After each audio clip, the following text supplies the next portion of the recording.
We back? We live? Mike's lit. Mike's hot. Lit. Got the game on, bottles is up and shit like that. You feel me? Yeah, we back. Niggas all in the frame. I'm with you, I got you. Everybody all in the photo. The video. You gotta redo your intro. This dumbass nigga was in the way. Nah, we pod. We already on, Intro so it don't even restarted, matter. nigga. We just, you know. And we. That's when you get a penalty right there. 10-yard penalty, false start. Hey, that's baseline to baseline. That's laps. Nigga can't pod. Suicides, man. Episode 9. We almost at 10.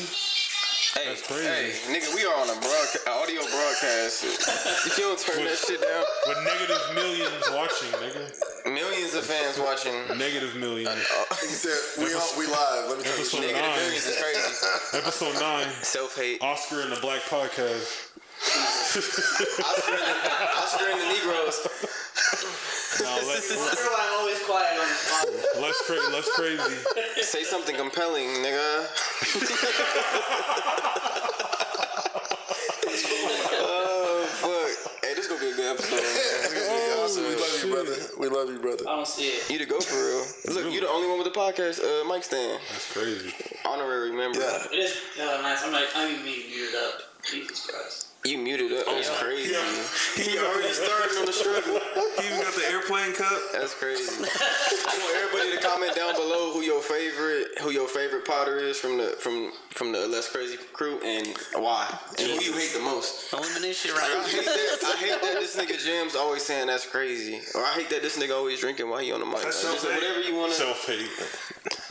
This nigga takes a mad sip. Alright, what we doing? What was the first time We are on audio broadcast. Niggas can't be that quiet. I don't know. I'm just vibing right now. What you mean? No, I just want to elaborate real quick. Just appreciate y'all for the pod. Appreciate y'all showing up. I appreciate everybody listening. Just want to do a quick little recap.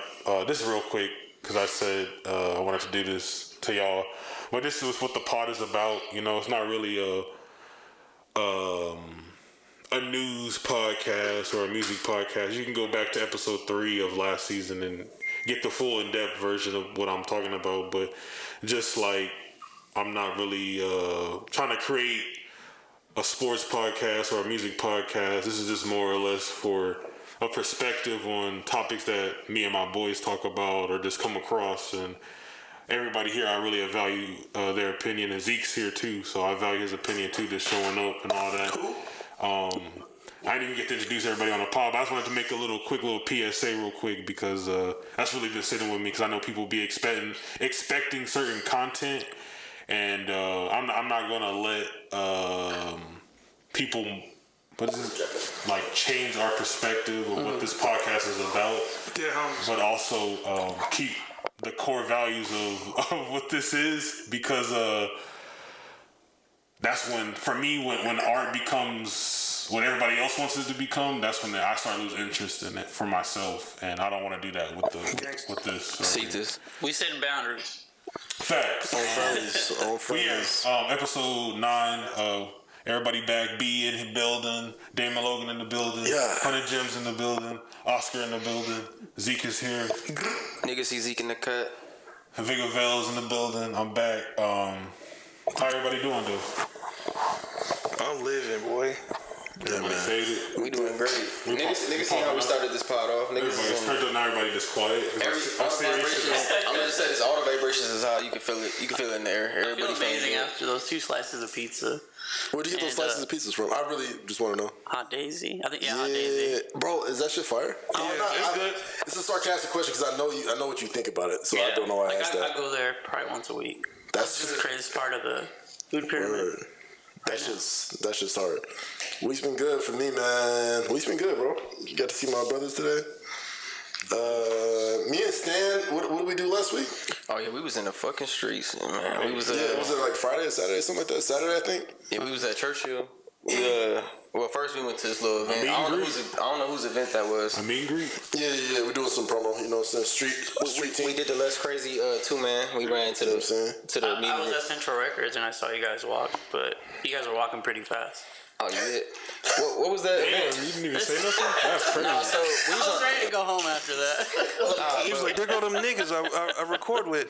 what was that event though, Oscar? I wasn't by Bro myself. said, that's there why. go my colleagues. Hold on. What was that event? This 'Cause was we, black That they fellows. had that night? At Central, you saying? Yeah, what was that Oh, event? I had no idea. It was just You random. just went? I just randomly Did you know what that went, event was? I had no idea. So we just showed up to an event, didn't know what it was, just to show love and support, but it was a nice little event. I saw a lot of motherfuckers that, Yeah, it I was knew good. from the city. It was great to catch up for real. Like honestly, it was super good. I hate going to events like that in general, just because I feel like as an artist, I feel like I have to network and shit like that, and just do shit I don't like to do like that. But that one felt like different. You know what I'm saying? It was dope because the girl whose event it was, I guess she designs for like a bunch of different brands, and I'm so sorry I forgot your name. I'll tag you when we post it, but if we post it, but. Yeah, no, she designs for a bunch of different companies. Yeah. And she had a dope little exhibit. event. Shout out to you. Yeah, Shout out super to dope. you. Super dope. And then we ended up at Churchill after that, and the game 7 was on, so we was in there turned up, bunch of shots going down, tequila shots. Just vibing. That was a good vibe. It was a good night. vibe for sure. Yeah. What about you, friend? Said he was living. I need more than that. Expound. I seen Demi. The homie got some new clothes coming. They look fire.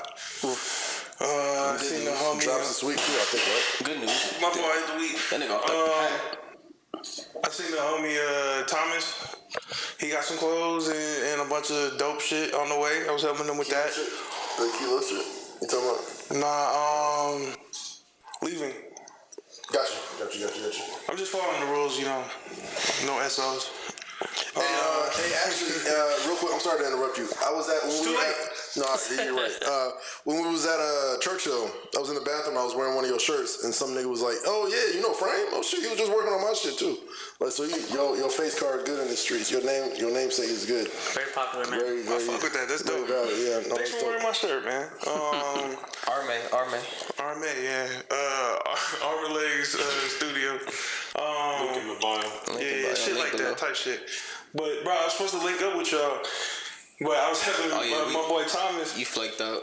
and I took some shrooms, bro. Oh, yeah. Nigga. Oh shit. All right, tell us about that. Y'all gonna be weak, but I'm driving home. I didn't pull up because my car was like my car is fucked up right now. It's making this weird ass noise. I'm very insecure about it. So I'm driving home. I was like, nah, I ain't pulling up on these niggas. Inception. I'm driving home, and I passed Dysart, and like the shit like really takes effect because I'm sitting in the car. I'm like, oh shit. I've been driving in like 20 minutes with no music. And then I was like, damn, I'm glad I didn't pull up on standing them because I'd be fucked up right now, right? Especially just around like people. And so I get home and I'm fucking sweating like shit.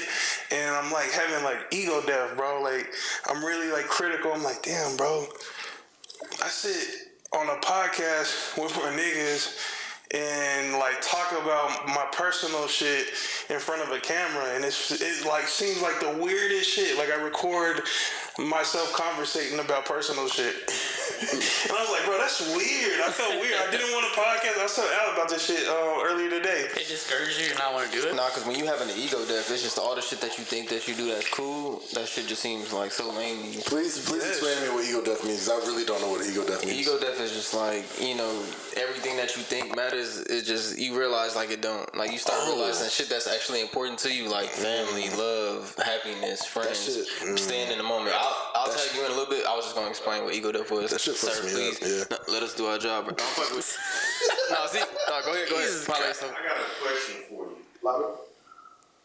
This is louder. I'm saying it so I got a question for you, for real. Like, are you one of them niggas that take drugs or some drugs and be tripping sometimes, or you like? That's a great question. All right, so check it out. I'm glad See you what asked he that. asked you, so they can hear it. So Zeke, resident audience, you know what I'm saying? If you know one of us, you guys can sit in too and shit like this. But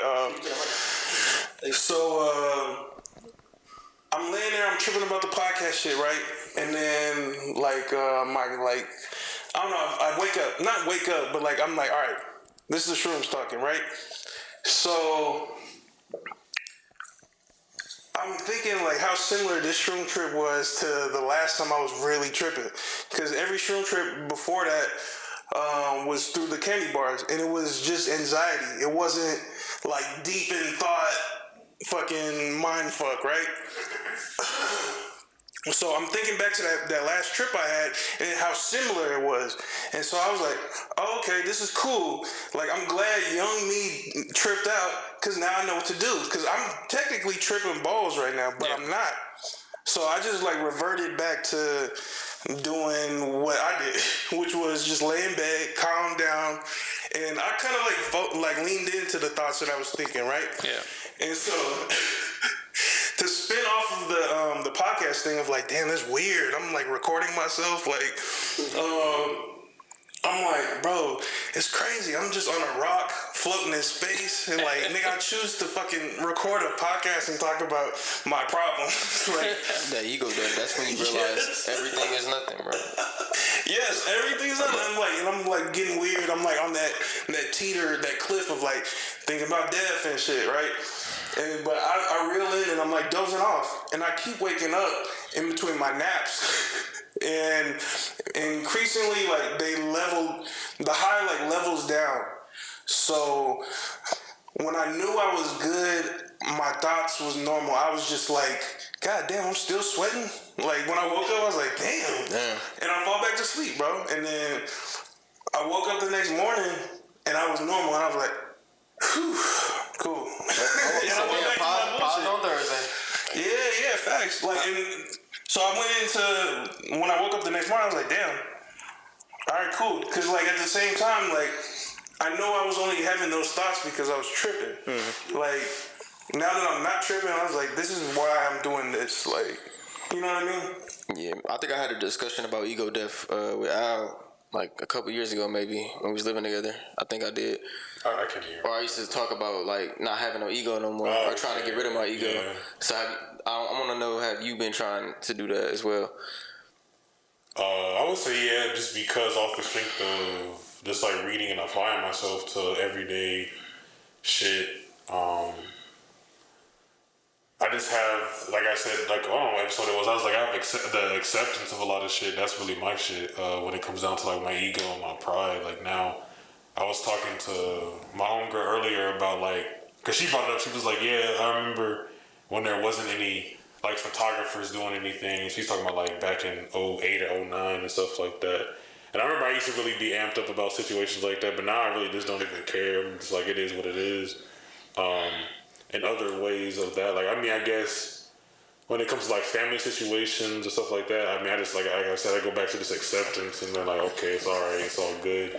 Other than that, that's really it. That's the only ego shit I really come to. When it comes to the creative shit, this AI, but there's nothing I can do about that, so I just accepted that. Like, this shit's just a tool. So, as a person, I would say, yeah, I would have said that shit happened back in when my ex broke up with me and shit like that.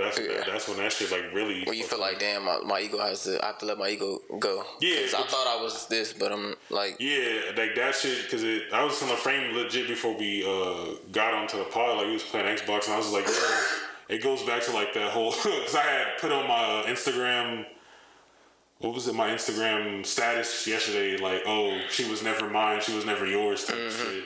And it's just like, niggas always be like, oh, that's my girl gonna listen to me. She gonna be mine forever. Yeah, like this shit like that, this people be feeling so entitled. Yeah. And that experience right there was just such a eye-opener in that sense of like, it doesn't matter, you know, what somebody says or do or any stuff like that. It just goes back to people just, they're gonna do whatever the fuck they gonna do. It doesn't matter what I think, or it doesn't even matter what I say. Like, it's just that I can't dictate somebody else's actions. So that was like really a humbling experience when it comes to that. And that like really set me back. And that's what like taking the responsibility of like, I gotta take care of my own actions and my own responsibility and stuff like that, not other people in the sense of that. I'm still learning that. Or I'm trying to be not a people pleaser, but like knowing my boundaries, when to step in and when to help people. That's like the biggest thing. That's why I've been bringing up certain topics recently. Yeah. So yeah, that's what it is. One thing I realized when I was going through my journey of like the ego death or trying to remove my ego, because I used to be one of these, like when you in the music or when you're doing music as an artist, you want to be like the best rapper ever or something, or you want to be like the best at your craft, so you have to have that ego. But then like you realize once you step out of that persona, a lot of that shit don't matter in real life, right? That shit don't matter when you walk around and you just trying to figure shit out in the real world. So when I was going through my ego death, I was like, I removed all that shit, got that shit out of my head, but then I started struggling when it came to the artistry, right? I started struggling in different areas in my life where I needed an ego. I need to walk into this interview and feel like, yo, you need me in this position for a reason. Yeah. You know what I'm saying? So I feel like you have to have a healthy balance. You got to have a little bit of ego that you just know you can always get the job done, like you that nigga. But at the same time, you got to realize, like, you know what I'm saying, you can't have too much ego, too much machismo or whatever. Yeah, and it's dope that you had the wherewithal to understand that, because I think we talked about it. We definitely talked about last season. Yeah, for sure. And I love that shit, because ego is so important to have, but I think it's more important to be able to manage it. And I'm not going to dive into this at all because we did talk about it last season. But like, especially being an artist, like me and you, like being like rappers or singers or R&B, but like, it's so important to have an ego. You don't understand like how crucial it is to have an ego, because that's what the last couple months or even last month was lended to me being able to write, I feel, as much as I can have been, or as effectively as I have been. It's just because I've like believed in myself, and that's just ego. But I feel like it has such a negative connotation, but being able to manage it is what it really boils down to. And the fact that you're able to have the self-awareness enough to understand, like, this is how I need to manage my ego, and this is how I can effectively use and in a less toxic way weaponize my ego to where it benefits me, but it doesn't hurt anybody else. Yeah, weaponize my ego. That's a like good term. That shit. That shit is something that nobody, like, not nobody, but isn't something that it's appreciated as much as it should be. Yeah, we kind of stumbled onto this topic. Oscar, you the anomaly here. So, because you are our diversity hire. So I'm fucking with you, but like, so I actually want to hear from Oscar though. Like, how do you? Oh, the beef is dead. Oh, that was the truth right there. Oh shit, my bad. The beef is only for the cameras. My bad. How do you feel like? How does the ego like affect you? Like, do you have an ego? Have you tried to do an ego death? Has that ever even crossed your mind? I feel like I don't have it enough. I feel like you don't have enough ego. Yeah, I feel like some of us need to be more reassured about our talents. For you personally, yeah. Though. So you feel like you don't have enough. I don't think there's nothing wrong with that. I think you should think that you're good at your craft. Because I'll speak for all of us. We got, especially if I'm going to hire someone. Like, I want to feel that you are. Because we all give you your props and shit. You know, we all give you your flowers every time we see you. Oscars, like whatever what it is that you do, we feel like you the best at that. You know what I'm saying? Yeah. You one of the. What does he do? Hey, whatever Oscar does, we feel like he the best at what he does. So we always give you your flowers. Yeah. Yo, that nigga be working. Niggas will step on some shit, won't they? Niggas will step on some shit. No, I'm just playing, but we give you your flowers and shit, right? Yeah. But you feel like you don't have enough ego. Is it like enough? Me, like, yeah, I talk myself down. You guys hear it all the time. And I feel like I should not be doing that. I feel like I should have. I think this episode should be called self-hate, because I think a lot of us do that too. Like, we like, I ain't shit. I ain't nothing. It's not. I brought that up. Unless, I don't know if I'm misunderstanding what you guys mean by ego. No, you're right. You do. I love how I commend it. Like, I love how just try to steal it, because, like, I feel like you're, like, a level ahead. Yeah. Because it's not, like, I don't know. There's this great video clip of, like, Quincy Jones talking to, like, Pharrell and a couple other dudes, right? And he was saying, is like, you got to leave your ego at the door when you. For sure. I hope you guys clip this, because he just compared me to Pharrell. And Quincy Jones, nigga. You that? No, but that's what I say. You on that level, bro. It's like that. The fact that you're like that in the beginning, I know what I was in the beginning. I was talking shit. Like, my beats were the best. You know what I mean? But that shit's dope, bro. Like, it's a learning process. Like, it's just your water, bro. For sure, yeah. Maybe that pushes. Like, I feel like I was part of the same way. I feel like. I mean, maybe not as bad as I am, but I feel like it pushes us to be better, probably. No, for sure. I mean, going back, this episode's gonna be me giving all your flowers, but like everybody here besides like a few other people, I personally feel like overall is the best, whether it's making music, making songs, doing videos. And I'm not saying that just off the friendship, but it's just like the fact that y'all do like frames cold with illustrations and graphic design, and making beats and doing video. He's a renaissance man. He's a Damon's really good at his fucking production when it comes to picking songs and making music and just putting his work ethic out there, doing shows. Great performer. Stan's great with making songs, writing songs. Bro, he can make music not just for him but for other people. And his aesthetic when it comes down to his branding, like he may not push it, but it's there. Like you can go look at his catalog and it's all there. That's the ego death. Oscar right there with everything, whether it's creative direction, his fashion, his photography, just his perspective. All that shit is just really fucking dope. And I always admire that. Like I may not tell niggas all the time, but I want to, I always tell people when they ask me about the podcast or just doing this shit, it's like, nah, everybody on the podcast has been picked strategically because I respect them in other facets, not just music or talking. It's just like these other things that they do too. So I just want to, commend y'all on that shit. Round of applause drop. Thank you. They going crazy. And Shout out to I don't want this segment to go without speaking on Al, because Al's the one that put us on the motherfucking goat. 1,000%. He Nigga that brick, bro. Yeah. he facilitated this whole shit for sure, and he quarterbacked this whole thing. So He said he's gonna put us on the LLC. All the praise goes to Al. Al's the reason why niggas are like staying up till 1, 2 in the morning, like just off their own like on strength. Like wanting to get the audio straight. You losing sleep? Nigga, like I'm not. Music is crazy. Al, you not losing sleep, right? the ham Not losing But sleep. it'd be nights like this. The podcast night, only night I'm losing sleep.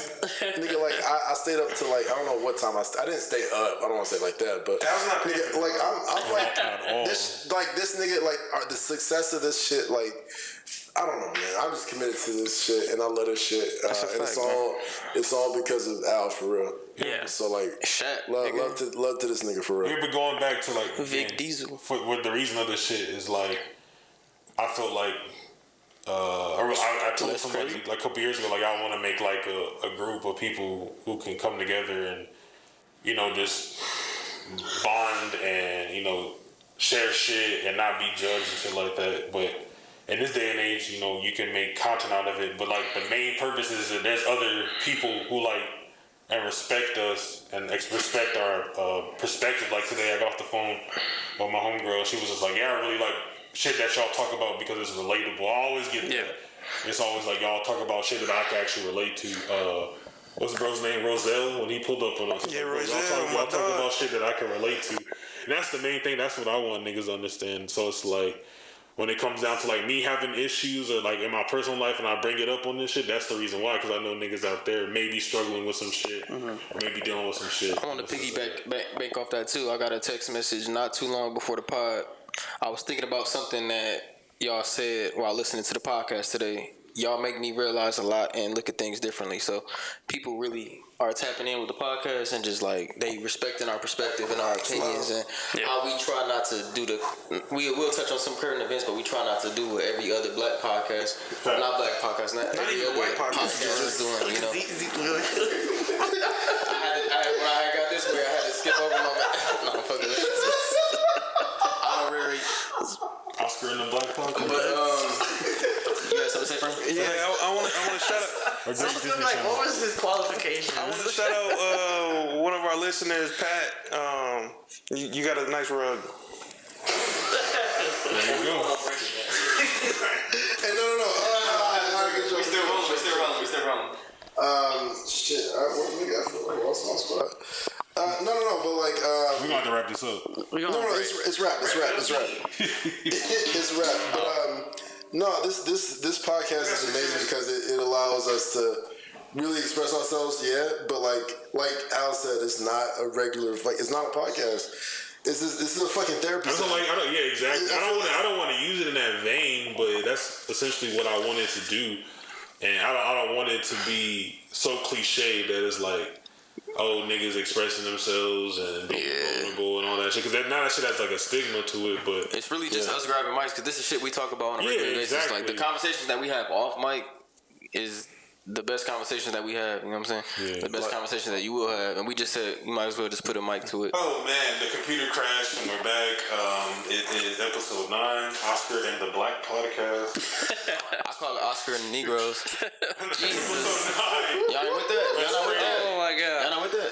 Let's crazy. We gotta get serious, guys. I beat that. Let's bring it on. We're back. We got Frame in the building. Damon Logan's in the building. Jim's in the building. Oscar's in the building, man. Fresh out of work. And nigga see Zeke in the cut. We just had this crazy ass segment, and I'm fucking so lost now. But that shit was mad organic. It's gonna be an extra episode in the future. Can't even stay while recording. That's crazy. That's for like the reels and stuff. I got compared to Pharrell. We shot a whole Patreon episode. That shit got. That's crazy. And Quincy Jones. I'm talking about. Thank you, friend. I was gonna do a little quick, but I'm just gonna jump right into it. How do y'all feel about like this season? I'll start with Oscar and Stan first, just because they're the newest. So how does this season feel for y'all? I'll let Stan go first, because I'm gonna top it after. You right, boss? Is it still recording? And he said, "I'll let this bitch go first." Bro, was it 8 Mile? I'll let this. That's crazy. You just did me like that. Nah, I respect it. Man. Being on a podcast is different. You always think like, damn, always saying, y'all should put me on a podcast. I got these opinions. I got this perspective. I got these topics. But once you get in front of the mic, it's different. Even being an artist, and being in front of a mic for like 12, 13, 14 years, it's different once you get like in a room with motherfuckers and you got to speak for 2 hours, like hour and a half, But, the struggles that we had has made us grow into, I feel like, a great team. We got a great dynamic. Everybody got their opinions. Everybody got they swag on and they how they come off as on the mic. I'm not even making sense right now, but I hit that pen, niggas start tweaking. You doing great, brother. You doing great. Nah, but I feel like it's been great so far. I appreciate y'all letting me be a part of the team. The Less Crazy team. And like I told you, bro, anything I do, like since I've known you, I brought you on, so like it's love. So I just appreciate the hard work and you putting in your best foot forward for this shit. That shit, it means a lot. Appreciate that, bro. Appreciate y'all for real. For me, I think it's just I want to say thank you guys for making me a part of something. I've been wanting to be a part of something for a while, and I think this is something really dope that you guys are doing. And being on the last season, on that last episode, that was like just kind of me seeing what you guys were doing, and I really wanted you guys to invite me to be on the next season. No shit, for real? I just thought it would be cool. Word. I didn't know what the direction was gonna go after that, but I'm glad to be a part of it, and I'm thankful. Just you guys trusting me so much and telling me all these nice things, and if I wouldn't be here, I'd be at home not hearing this shit. I'd be at home not venting to you guys or telling you my side. Like, that shit's sad. No, it's appreciated, bro. Cause I knew after the episode, they was out of like, I mean, that was like an ongoing joke. Like, just shouting me out at every episode. That was crazy. I ain't even met the nigga like till like the last episode. Literally the last episode. I think is when the first time I met him. Oh, that's the first thing you met him? I was like, shout out to Foster ever since. Damn. I mean, That's hilarious. So Oscar, going off the other video, like it's been a dope thing to do. Have you incorporated in this shit? Just because I really, as a man outside of the business shit, I really do appreciate your perspective. Because when I was going through what I was going through, you definitely was there as somebody who I admire and has gone through some shit like that, and that shit really stuck with me, and I really respected that. And then doing the podcast stuff and making this stuff, and just being in art, you always kind of humbled me just because you bro, you ever just thought about it like this, or does that shit change your perspective on it? Just a different perspective. Yeah. I try to make it more positive for you instead of you thinking. It was very humbling for myself, and that shit was like, oh, okay, bet. Yeah. So I always really, plus you just have great direction in general, when it comes to and bitches. Can't forget the bitches, man.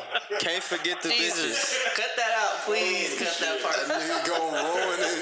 Can't forget the bitches. If you don't talk about the bitches. I'm gonna start How do the OGs feel about the season so far? Y'all know y'all did a whole season. How many episodes was it?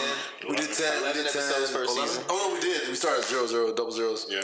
Honestly, I'm gonna go first. I honestly, bro, when shit first started, I was like, I don't know how I feel about it, just because, like, in me in general, I'm the type of person that doesn't like change in general. And two more people to the dynamic, I was like, all right, for sure. I know Stan, I know O, but I don't know them that well. It might be cool, but I'm gonna just play my part. Trust that these niggas Frame and Al know what they're doing. Sure enough, they knew what they was doing.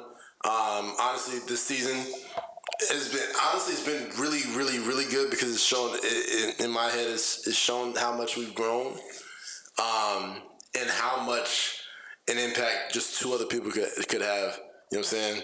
And so I'm super appreciative of you guys, for real. I love this season. It's gonna be just great moving forward. Every other season after this is just gonna be nothing but great things to say. So I really do appreciate you guys. I love you boys. Love you all, y'all. Yeah, no, it's great. It's great, to be honest with you. Really great. Love you, man. Yeah, y'all niggas are y'all niggas all right. He too cool. Y'all niggas all right, man. Y'all cool, whatever. And real quick, just to add, like, oh no, he took the glasses off. Never mind. Can I talk? Damon has great women also. Bitches, bro. We don't say women on this Hold on. podcast. Can Frame get his Y'all shit be off? doing that. I don't Can Frame get his shit off? Damn. You gotta step on her. That's hate. Look, That's hate. this shit better be recorded, nigga. That's hate. That's hate. That's all I know. I told must be you. recording. I told you off mic. No, relax. I'm talking. Relax. What I say off mic? Mute up, nigga. I'm talking. Hey, what I say? Now remember you. What I say in the meeting? What I say in the meeting? Relax. I said I'm gonna create the beef. It's gonna be me versus Frame. Did I not say that? Nah, we gonna do it in front of the camera, but no. Fuck that nigga. Pick a beef you can win, nigga. Fuck that nigga. Fuck that nigga. No, go Frame.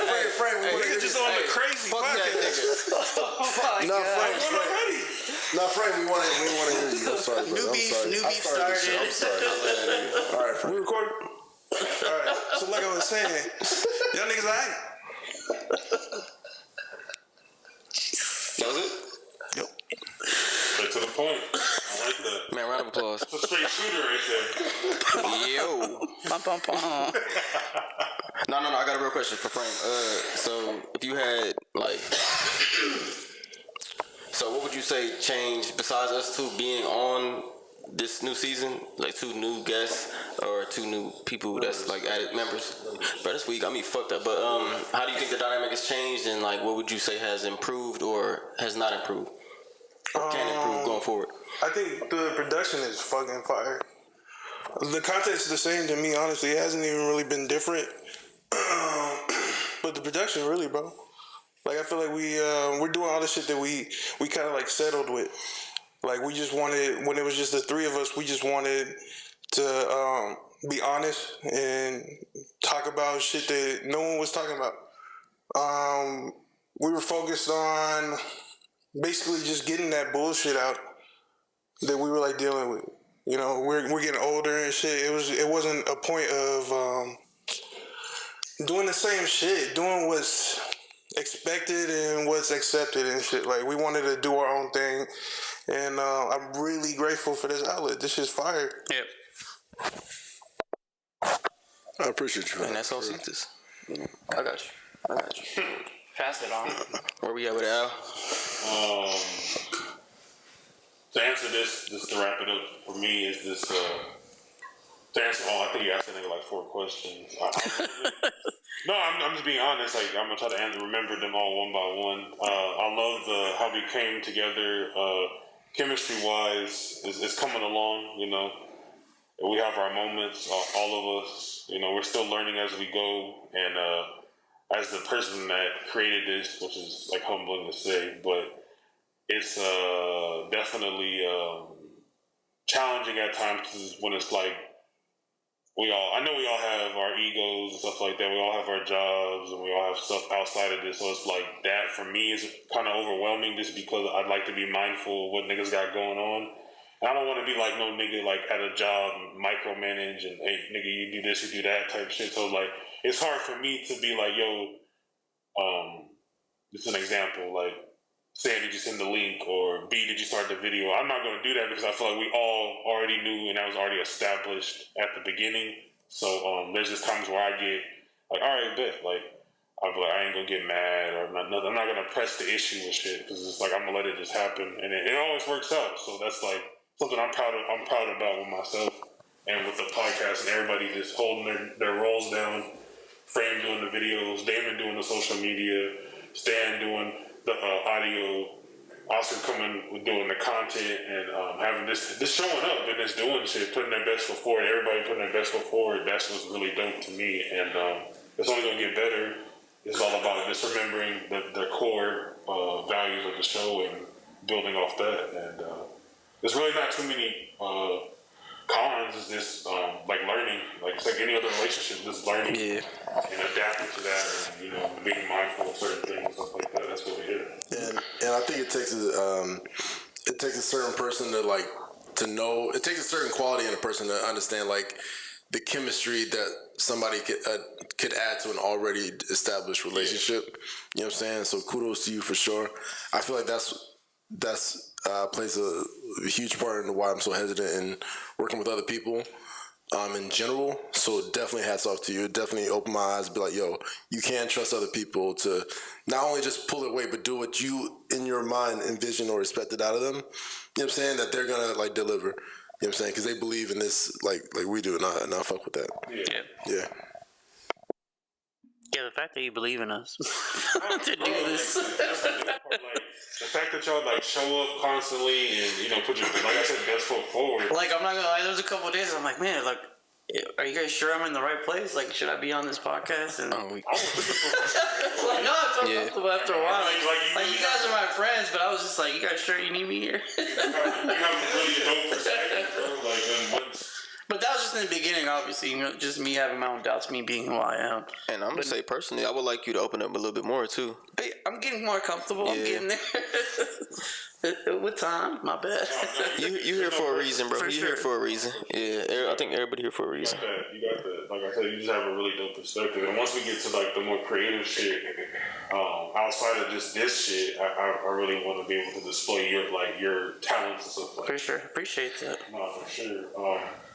We're gonna get into this next topic of the COVID shit. I'm gonna hand that off to James because I'm not too really. Yeah, so they just recently announced that what they say the COVID-19 epidemic was officially over or officially passed, and I was just gonna say let's recap that. Like, was that about a 3-year run? 2020. Is this what it felt like? Yeah, 3 years. It was about 2019. So I left my job, my office or corporate office in March of 2020, and I've been working from home ever since. So that's about a 3-year run, and I just like wanted to know how that affected you guys and like how y'all feel about the COVID epidemic. I'm gonna go first because I don't want the entire thing to end on a dark note, but this shit dropped like 2020, right? And like the shit was weird, right? Dropped that shit like a care package. Yeah, for real. Like niggas whole lives changed, nigga. I was in the crib and couldn't go outside and just do whatever the fuck it is I wanted, nigga. Like that was crazy, bro. It was crazy. It changed my whole like appreciation at one point. You know what I'm saying? To like just being outside around people, like just like bumping elbows with people. I feel like a lot of people are gonna be like, damn, that happened. I feel like I do that shit now. I'd be like, that did happen. Now y'all remember when niggas was buying up all the toilet paper and shit? Like for no reason. Niggas was like, damn, I ain't gonna be able to take a shit. Like nigga, I can't imagine like a pandemic like that going. Like niggas are getting sick. Like their whole lives are getting changed and being worried about toilet paper. You know what I'm saying? I couldn't understand. Like I personally never even understood that. Bro. Like if it gets to that point to where like I'm out of toilet paper, nigga, I'm gonna figure that shit out. Nobody brought. I'm gonna figure it out. I'm not gonna like, bro, a washcloth. Use a washcloth, like nigga. I'm gonna just hop in the shower. No, but look, nobody bought canned foods. Nobody bought frozen foods. Nobody bought all the shit that you should buy. The box goods, the canned goods. They bought toilet paper and made that shit sell out. Like niggas is thinking backwards, bro. No, COVID for sure changed a lot of people's like perspective on things without them even knowing. I think. For real, like the cleanliness of it. Niggas started, don't shake my hand. Did you sanitize? Stop shaking people's hands. Bro, stop touching niggas with your hand. Bro, niggas had to sanitize before you came into some shit. The shit was crazy, man. Like COVID really Like, and then even like, again, not to make it dark, but like both my parents passed, and because of COVID, it was fucked up. Because like, even how it happened, like, imagine you transmit that shit to somebody else. You know what I'm saying? And like they pass, and like you know what I'm saying? Like, I'm like, fuck. Like, so, because that's what, not, I didn't do it, but like, whoever did it, you know what I'm saying? It's not their fault. We don't know what the fuck is going on with this shit. Yeah. You know what I'm saying? It's brand new to everybody. You feel me? So like, it was just such a new thing. You feel me? So like, now it's like, it doesn't even feel like it was real. Because like, even myself, like during the pandemic, I took it serious to the point where I wouldn't go outside. I would sanitize shit or whatever. Like, even before my parents passed, I was like, this nigga, it's a pandemic. They so serious. Like, they shutting everything down. But like, it still wasn't real until it got real. You feel me? And it doesn't even feel like it happened still. So until I think about like some shit like, oh shit, like niggas was in the crib for like 6 months. Niggas was joking too. Niggas was memed out. Like, damn, how you finna be on the phone during the pandemic? Like, I'm finna be like this with it. Like, what you would have did if we got quarantined together until it hit your home, right? Because it's serious. Until you actually lose a loved one to it. And then it's like, damn, I can't post that meme. I can't laugh at that joke because that shit really hit my, like, that shit really hit close to home, you know? Yeah. But that's what I'm saying though. Like even though it happened to me and my parents loved them dearly, it still didn't feel real, nigga. I got COVID 3 times.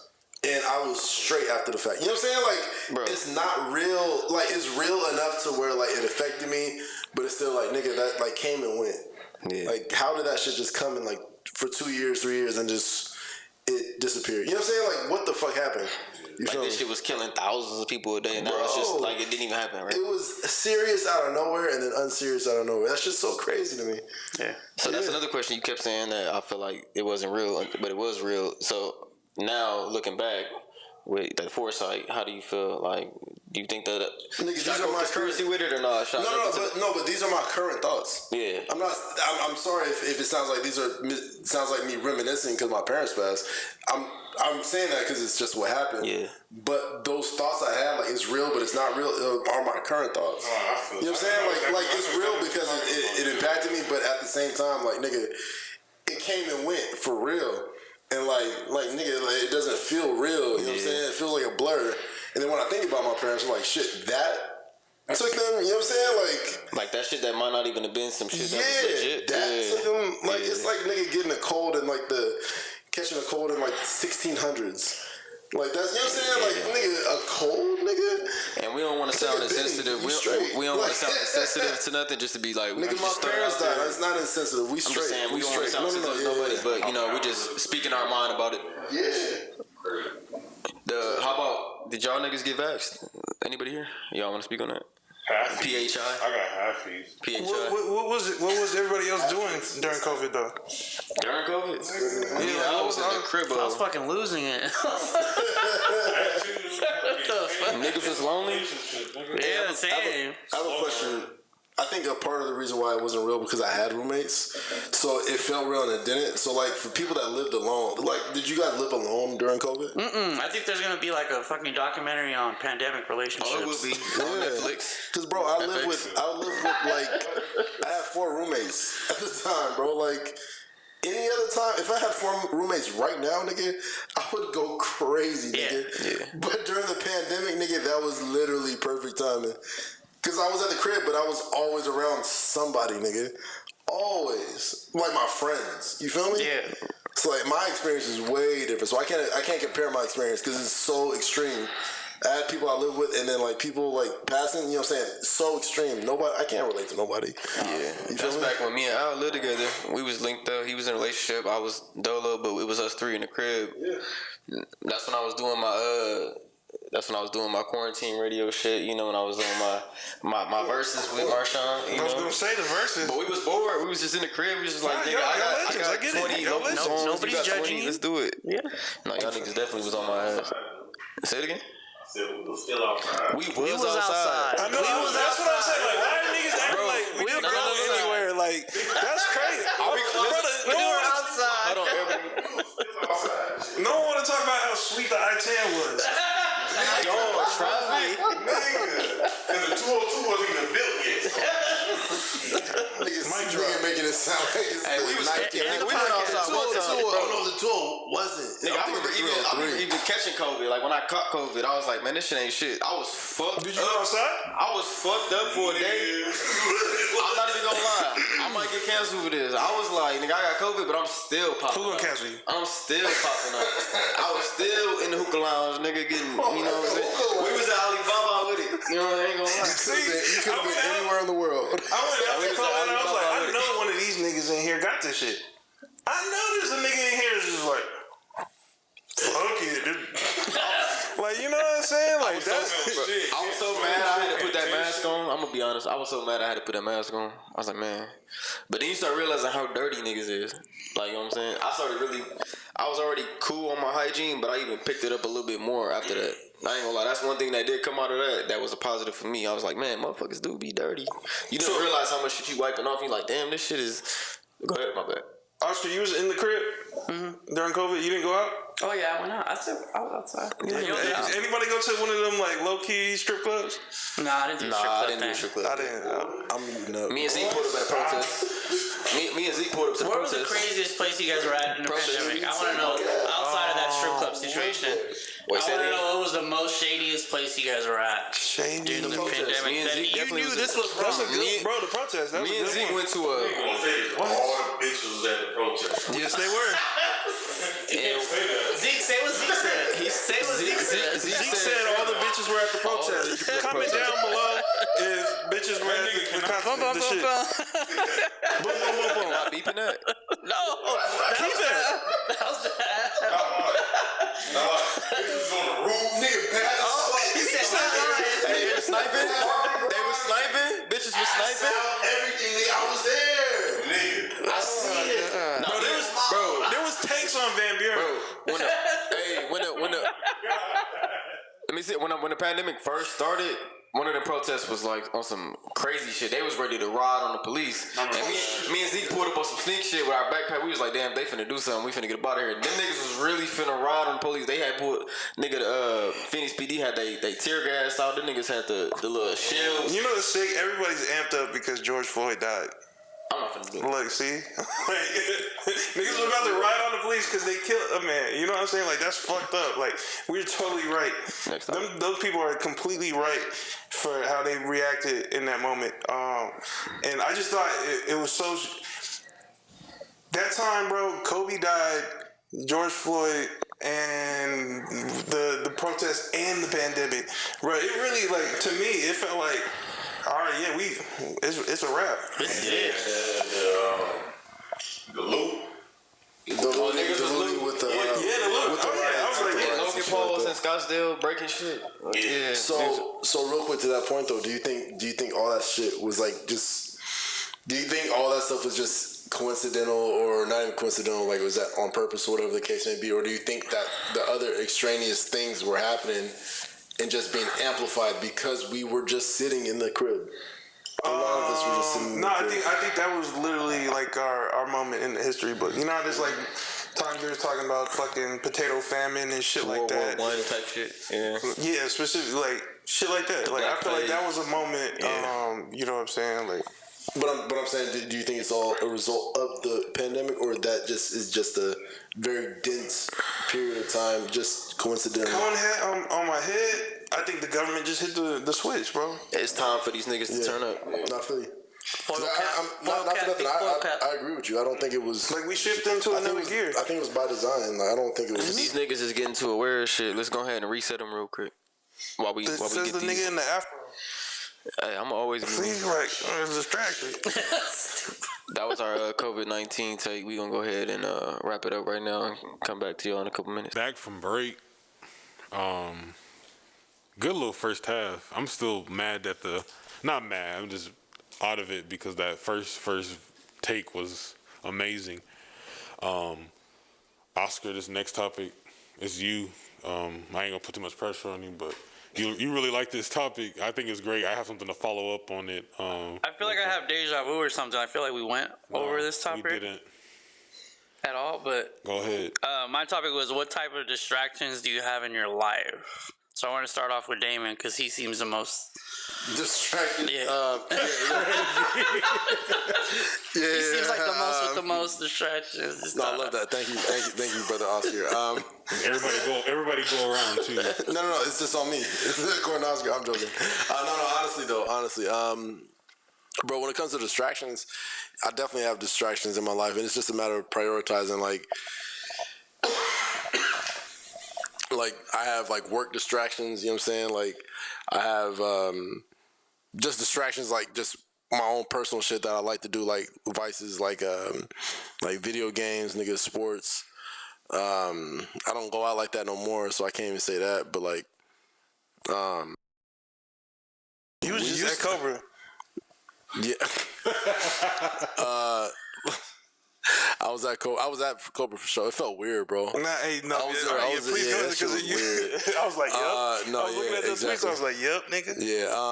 No, but like just. I have a ton of distractions, but it's just a matter of me like managing them. But yeah, what are your women top used three? to be a huge distraction. What's your top three? I would say just like shit like video games and like work. And I say work just because when I get home from work, like I'm tired mentally and shit like that. So when I'm on the game and shit like that, I can't even attribute it to that. On the weekends when I'm on the game, that's a different story. But like I be doing shit like watching like Netflix and shit like that, just taking my mind off because I'm just tired and exhausted. And I just need to get myself out of that. You know what I'm saying? So I would say work is a huge distraction for me, for sure.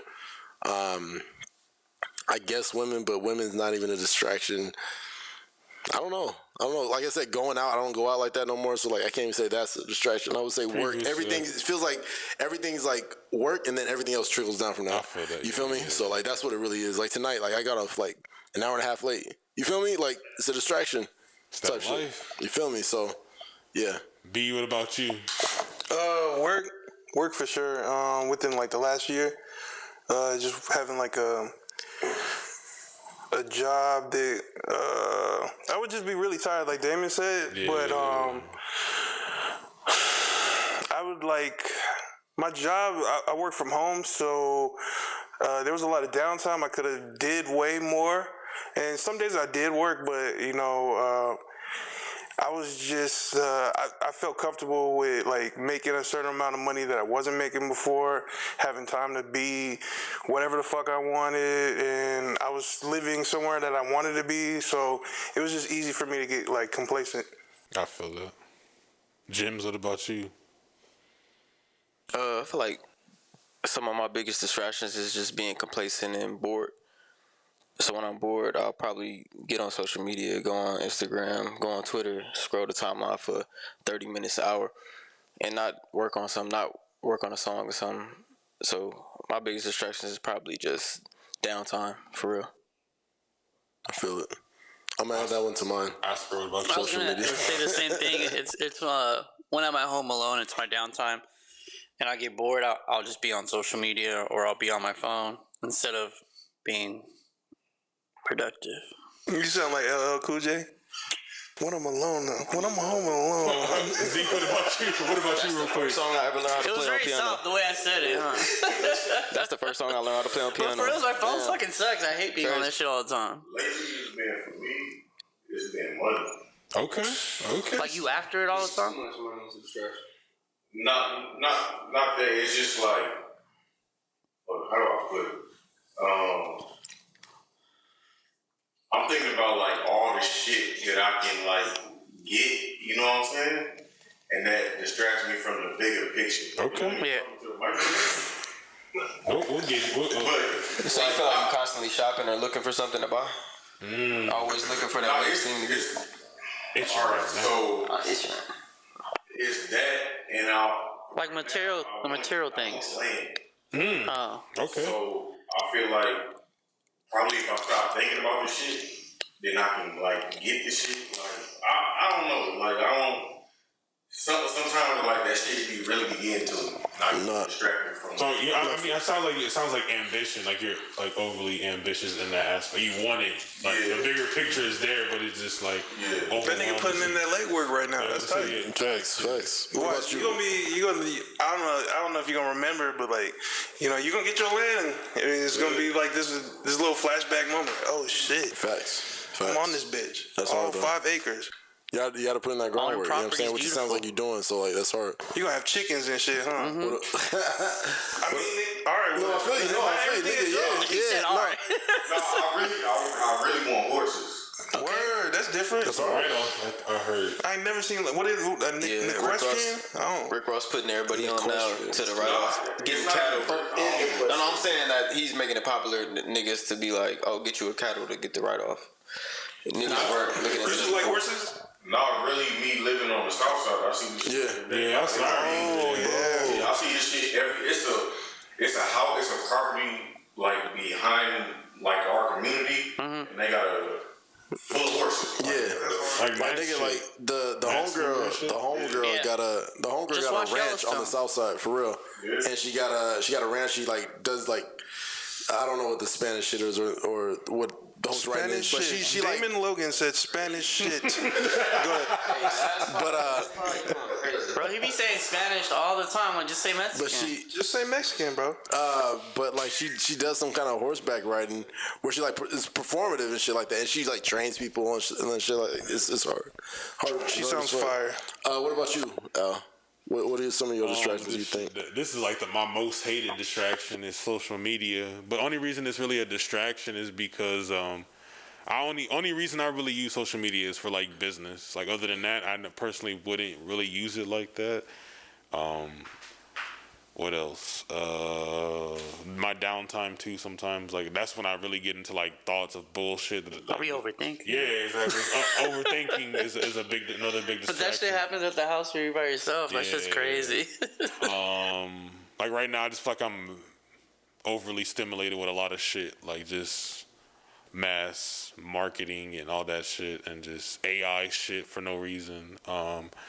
What else? And then, yeah, that's really it. This overthinking, and social media really my biggest distraction. I would say gaming, but gaming is kind of like therapeutic to me because it gives me time to just relax and not really take that stress out. Yeah, it kind of puts me in the moment. You know, that in the gym really puts me like right there. Like, so I really appreciate like Frame putting me back on the gaming and like really open up that shit because it's like I played with that nigga and his pops and that's just like really. Zeke too. Zeke be running game. Hey, fuck y'all niggas. Y'all niggas don't add me. No, you don't join in no more, bro. No, you don't even pop up. Like, yeah, exactly.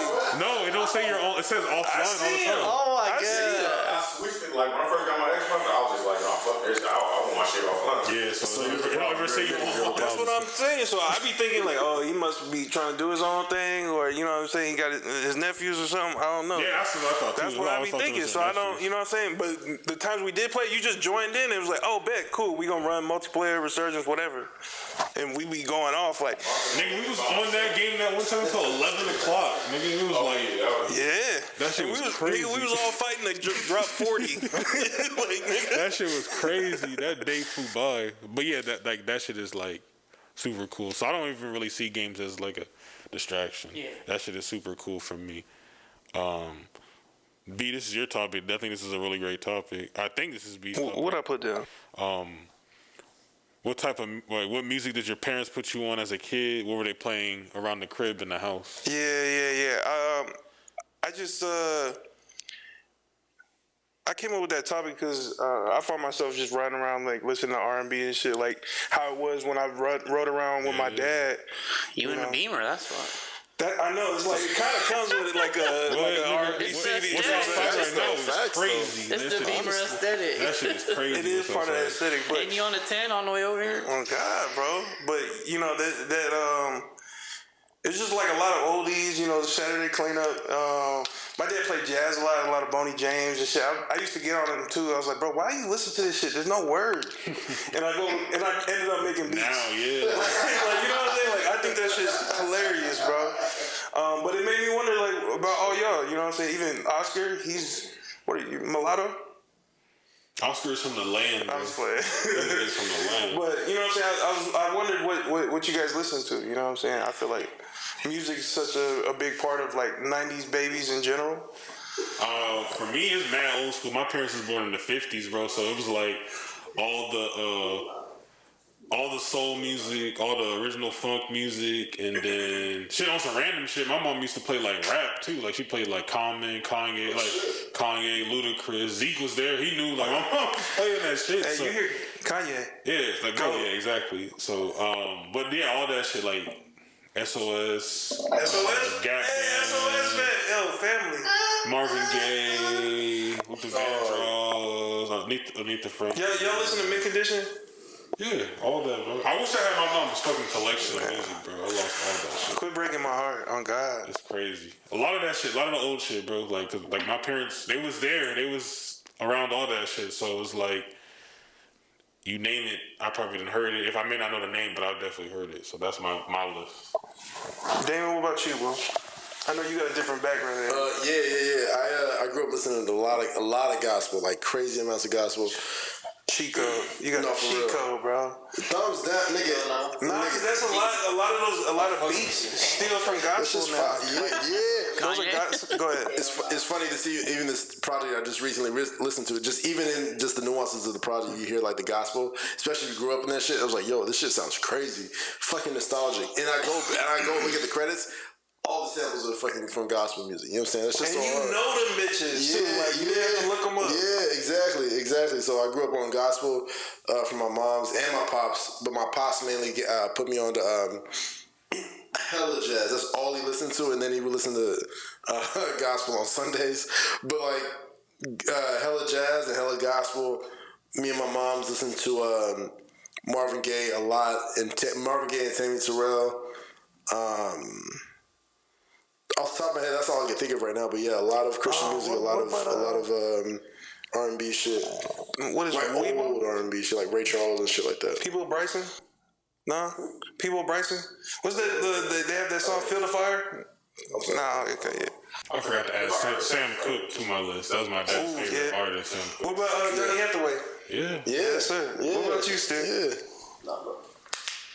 No, what about you, though? Oh. Growing up, my parents were Hispanic, so I listened to a lot of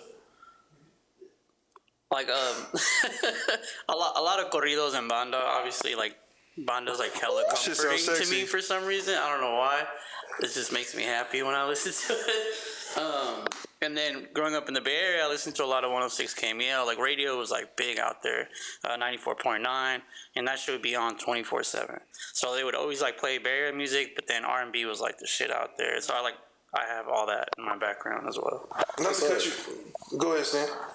Did y'all had that radio period too, where you guys listened to the radio like heavy? All the every day. Power 92. What is it called? Power 92.3. Yeah, that's what I don't know what the radio was like that for you guys here. Yeah, 95.5. KYLT. Smooth. What was the nigga that played basketball for the Suns? City Sabalos. Yeah. Shout out to that nigga, man. Who was you listening to out there? Out there, like Keep the Sneak, growing up with that, Young Mouth. I forgot. Wait, hold on. Is that That's on the radio. That shit, like they support their artists so crazy. So like, I remember like recording like on the tape from the radio, and that's how I would get the song. Like they would like do drops like every midnight and shit like that. Like I remember hearing like the hyphy songs come out at midnight, and it would be crazy. It would be all about it. That's so tight. What was that website that y'all got? My bad. I don't want to drag this one. What was the website that y'all had? Right now we have the Thizzler, but there was one before that. There was one before that that was more popular. He's so big. But the Thizzler is basically new World Star, kind of. That shit's crazy. I'm about to say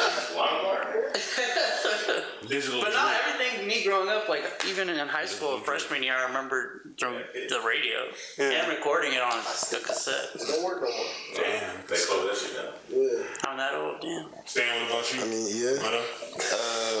My mom was pretty much listening to all hip hop. So she was a big Tupac fan. She was listening to all Tupac, Biggie, all that. But my dad was a rapper, so he was actual b-boy.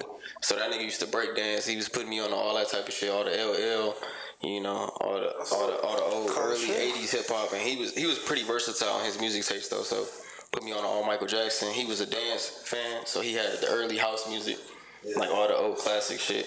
Where you from though? I'm from Milwaukee, so yeah. He from Gary, Indiana though, and he grew up in the '80s. That But Midwest he grew up in California too, so he had like a versatile, like music palette, you know. And that's why I feel like I'm versatile now. But he put me on all type of shit, art of noise, moments of love, you know, like that type of shit. So I don't know. I feel like I grew up listening to a lot of real good shit. And I just remember he put me on that early Mariah, like 06 was that her and JD. When he was cooking on her album, he used to play that shit all the time, just like the real good R&B shit. Shake it off. That era. Yeah, so yeah. I had to think about the hook. What about you, Z? What was it? Bubba Good? No, man. Nah, he's from the Midwest too. He had a whole different Country music, African music. No shit. But my dad from Africa. Oh, for real? I thought you was Jamaican. Nah. They like to say Afrobeat, but Afrobeat, you basically putting them in one category. They got different categories. Like the Bonda, all that. Yeah, it's different categories of like African music. But jazz, feel like I listen to everything, man. Shit. They're homies. Yeah, that shit's hard. I used to love Papa Roach. I did not. Next subject. MTV. The music videos are crazy. Yeah, They also do videos. Alternative. They run out of all the fire too. In the mornings, fire.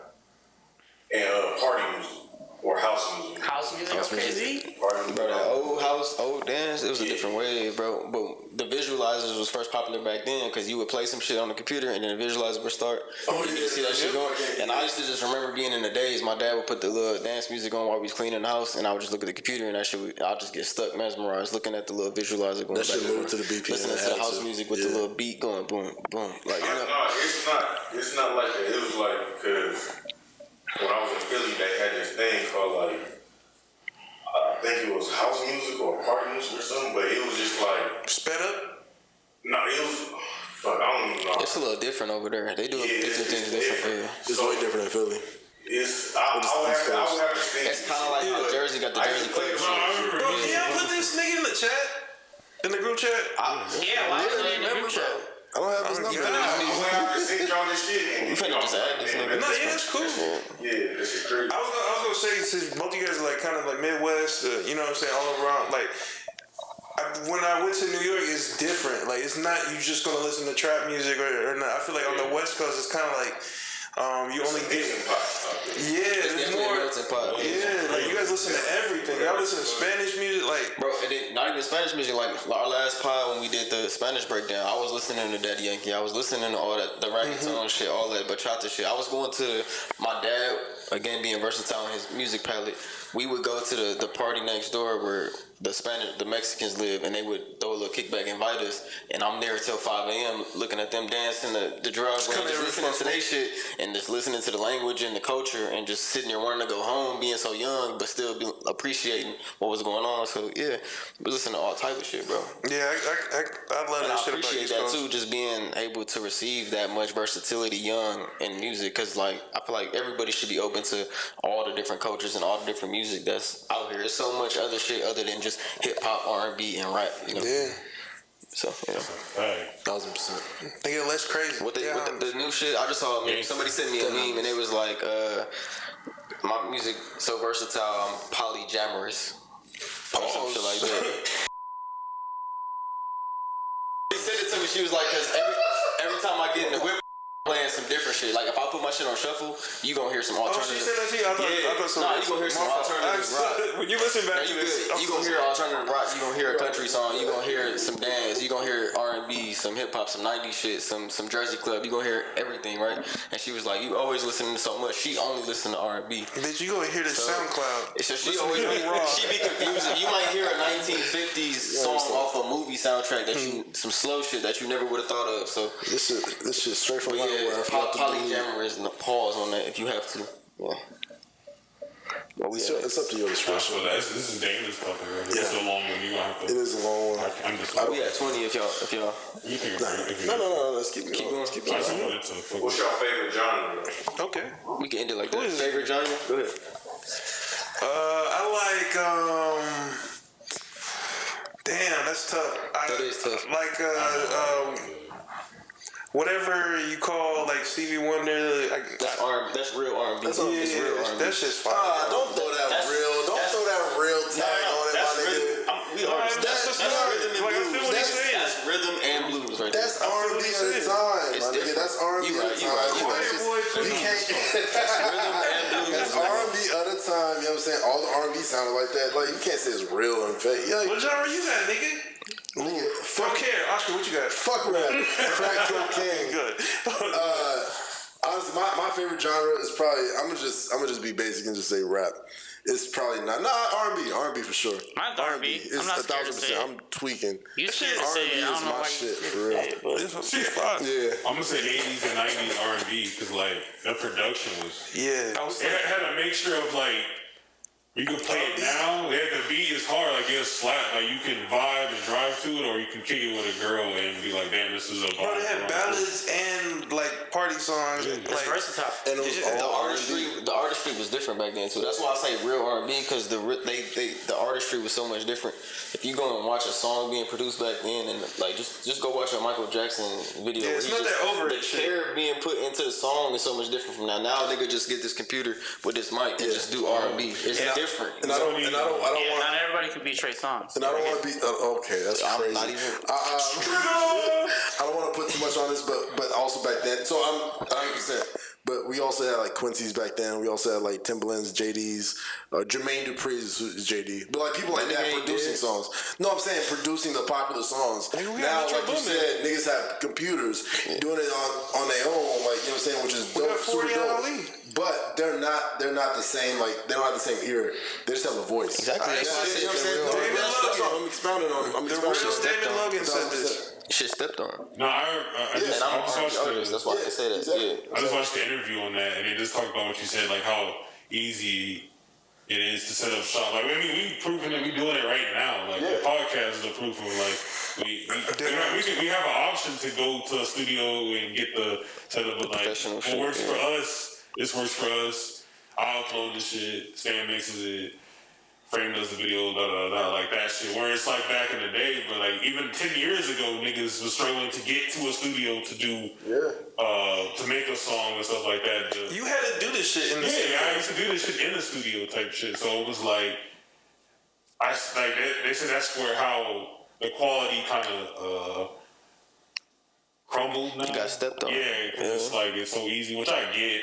I see both sides, but it's like, all right. So now I'm about to take this shit super down the art lane. Like this for my producer niggas. Like I thought to make beats I needed an MPC, right? And that bitch cost $3,000.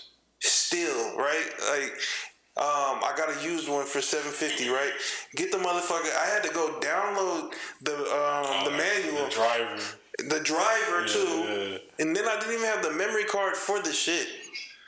So I couldn't even save the beats and shit. Not included. None of that, bro. I didn't know I needed like the fat ass audio jack to even listen to the shit. And then I got my laptop, and it was like my 5th or 6th time having Fruity Loops on there. And yes, it made it easier, but there was still a learning curve. Like I didn't know the piano shit, the music theory, or even how to make a beat per se. I had to learn. Like so, there's difficulty, is what I'm saying. Like same thing with the AI shit. Like people. Yeah, I'm gonna say that's how I'm gonna bring it to. Is like people are afraid of the AI shit, but it's just like. I forgot who I was talking to. I was like, this shit really about to come down. Who can get the best prompts? Oh yeah. That's probably what's gonna be determined. We was talking like the skill set of like it. Yeah, it's gonna be easy for everybody to use, but it's also about like how you're gonna be able to word it and how it's gonna be able to understand what you're saying and stuff. Like it's not gonna be like you plug this bitch in, it's gonna give you a whole song because you put in write me a rap and it's gonna sound good. Write me a rap about what? You know, like, be more descriptive. It's a difference between that AI, right? Just doing a song and not having that real feeling and that real voice besides me doing my song and having my real feelings and emotion in it. Or just you setting up the beat, just hitting the drum pad on the Fruity Loops, right? And it's not the same versus Prince playing 17 instruments. You know what I'm saying? He was saying like just inputting alone is difficult. I already know, but I'm saying I was just bringing everything back because like everything eventually got stepped on. It's getting even more stepped on with AI coming in. Just write me a song that sounds like Drake. and just putting in the vocals that you want. You know what I'm saying? It's the difference.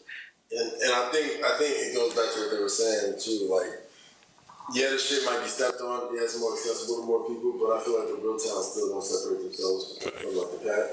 Because even going to the AI with the Drake shit, like I don't know the nigga's name, but he got the Mercury song. Like Mercury, that song, that shit is hard, right?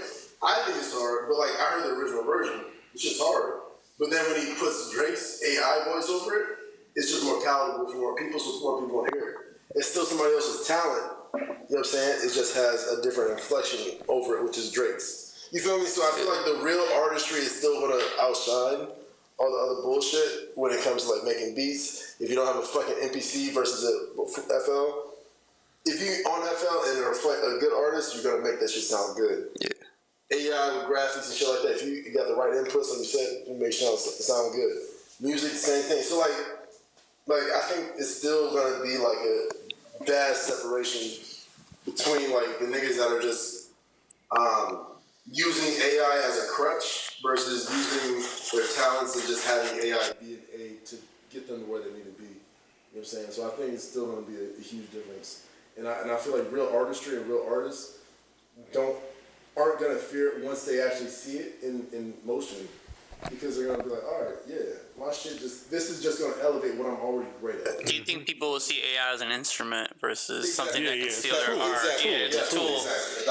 Kind of like the personally to it, keyboard, too. the synthesizer, whatever. It makes fucking. Who was it? This guy in the Gorillas that did an interview on him, and he literally pushed the button. He was like, "That was the whole beat." It's probably Damon. And then he started rapping on it. And he was like, "What the fuck?" Damon over. Probably. I don't know actually. I ain't gonna lie. I got a little AI little chat GPT type shit. I started asking it just to write me a song like this. Right now, translate it to Spanish. I started doing that just to see what it would do. Now it's not all the way there yet. They're not all the way there where you feel like, oh, this is gonna be a great product. But you can see where it's going. Like where it's definitely gonna be a tool. But it takes hella time away from what you do. Yeah, but it's still a tool to where like somebody with talent can Definitely. Exactly. Yeah. And even me, like I'm a songwriter, and I was like, let me just see how it's gonna work, because I was hating on AI for the longest, right? Just being a songwriter, because I'm like, it's gonna take away from the craft. I'm like, let me see if I can use it as an instrument, and I can say it's not all the way there, or maybe the AI that I was using not all the way there. They might have that real shit that's really cooking. It's like dumbed down. It's a dumbed down version of what it could be. I really was just trying to see if I can get some Spanish songs out. I told you I'm gonna take over Bachata, but that's another story. But I was trying to see if I can write me this type of love song and this type of cadence with this type of feel, right? I was saying that, and it's not there yet where it can do that to that precise detail, but it's almost getting there. That is a perfect example of and it's quick. That shit, 30 seconds loading, generating, boom, whole song. It's got the chorus, the pre-hook. You see how they already like created the paywalls. Like, all right, this is the most basic. We'll get it to you quick. But if you want that real shit, bro, it gave me 3 songs. I did it like I was doing it for like hours playing with it, and each song was coming out in like 2 minutes. And after that third song, it said $5.99. You can see, and I'm like, bro, if I pay for it, is it gonna give me the shit that I actually want, the sauce? I'm like, I still don't want to use it because as a songwriter, I feel like that's cheating. You know what I'm saying? Like I didn't write this shit, and Now, I mean, to go with that, I hit my boy up, Trey Sills. He's a type designer. Like, he's done a whole bunch of shit. Like, his fonts is like in Hulu movies and shit like that, Hulu documentaries and shit like that. And I asked him, because I was like, bro, what do you feel about AI? And he's like, I think the problem is in people want AI to do everything. He's like, it's just a tool type shit. So literally just an assistant. That put it in perspective for me. It was like, nah, niggas really wanted that shit to do everything so fast too, like right now, instantly. And just let that shit. I don't know. I'm just going with the flow with that shit. It's just a tool, really.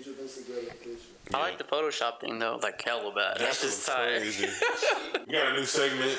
I mean, it's not really new. This is the first time we actually interacted with people in our audience. We really appreciate it. we got fans, nigga. We really do. That shit's dope. That shit's dope as fuck. I want to do this. Shout out Pat. Nice Friends of road. the show. That's the episode name. What is it? Nice road. Shout out Pat. Shout out nice Pat. road. Don't say it like that. Say it like how I said it. Because we really don't know it. I don't know her. That's you. That's you know. But we got a new section. We got some questions that have been submitted. Yeah. The first one, I believe, is from Jim's Instagram. Male grooming tips. Oh yeah, somebody said black male grooming tips or something like that. I don't know about tips. I would just say. I wanted to take this one. Oh, go ahead. You got it. The 13-in-1 shampoo. That's my shit. Put on everything. Damn, what is that? 13 in 1.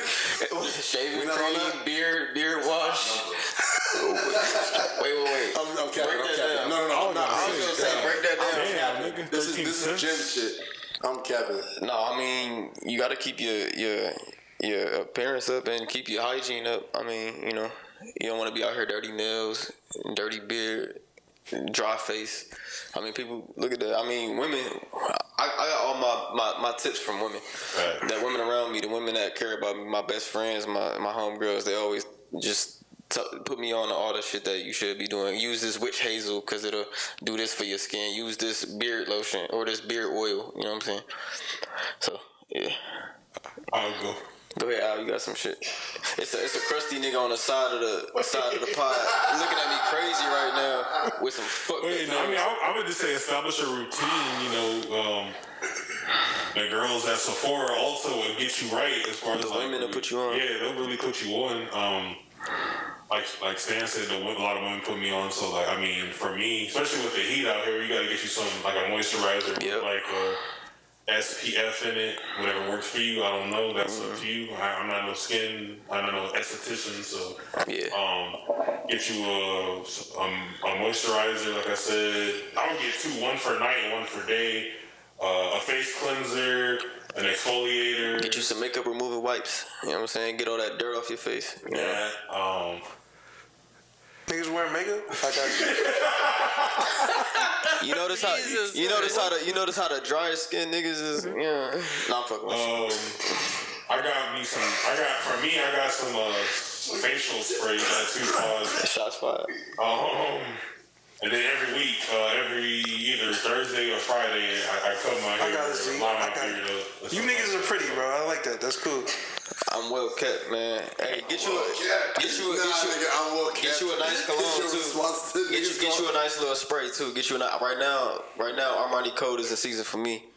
I don't know, but my guys here. You got Savage in there? What they using? I don't got Savage at all. Savage is top tier, but I don't wear Savage. I don't know. That's just played out. It's top tier though. It's played out. It's top tier, but I don't wear. I'm on Armani Code right now. You niggas are ridiculous. I think Savage smells I want to know crazy. Oscar do be having some slept on gems. I'll be smelling you sometimes. Pause. No, you smell the nigga. It's cool. I have a Izzy Miyake cologne. Yeah, that sounds we crazy. family. Come here, twin. I'm Dusty nigga. But yeah, I love that shit. That shit's amazing. What about grooming? Izzy Miyake. As far as like hair or like body wise, Keep it up with your stuff. I do. Oof. So I think my hair is important right now because I'm getting older, so I'm scared that my shit's just gonna fall off. But I've been using this Neutrogena shit moisturizer because it is hella dry out here. And then I stopped washing my face every day, and I feel like I have less breakouts because I'm not being too hard on my face. I just use a moisturizer every day with SPF. Keep it simple. I feel like the less stuff, the better for me personally. Yeah, I do try to let my shit breathe a little bit too. Like, Cause I feel like you put too much on, it'll kind of do the opposite, have the adverse effect. Yeah. For me, like my goal is just to clear my pores out, and I don't have to do that shit every day. Like I don't work construction. You niggas make that shit sound so pretty, bro. I just said simple shit. I'm not saying like I'm not questioning no manhood. I'm just saying that shit sounds pretty, bro. Exfoliate, soap and water, bro. Like I'm not like out here filing down my calluses. Like nigga said, Damn, I do that. Nigga crazy, nigga. Hey, nigga, shower. I ain't gonna lie, nigga. Shorty was talking about let me take you to get your nails done. I said, bitch, I keep my own shit up. So I got my own clippers. I buff my own shit down. I buff my own shit down. I ain't going to the I ain't going to pay $40, $60, $70 to have a shorty do my shit when I can do my shit myself. Save money for that. You should have seen already. You a pretty nigga. You a pretty big nigga. Every time I get around a female, she be like, damn, I love your nails. I know you do. Now what's next? What's next? Yeah, R&B. Be like that. I'm just saying, niggas could benefit from just little things, keeping yourself up. Crazy. Niggas manscape? Yes, that's routine. Do niggas manscape? No. On this topic. I'm just asking. No. It's a good question. What's the next topic, man? Yeah, I sounded dirty on the pod. I feel it. No, I feel it. No, it's important. It's important. I get like All the women comment down below. You know what I'm saying? Y'all tips too. yeah. Say something, Zeke. What you said? You was talking a lot on the side. Yeah, you was talking on the side. You ever fade your stuff up? I did. Yeah. I feel like you would start from your That's what it's ankles and called. work up. It's Manscaped. I used to get facials. Yo, wait, whoa. He just, Dame just said, No, you said you smell it. Relax. Just that whole chill. That shit left me. I didn't want to say nothing. I just let it go. What's my main camera? What's camera one? Right here? All my women out there, you know what I'm saying? Just comment down below how you feel about, males, grooming tips and hygiene, just being a male in general, you know what I'm saying? Women don't want to come around you and just be like, damn, it's not y'all, it's just men in general. If you a man, you should care about that.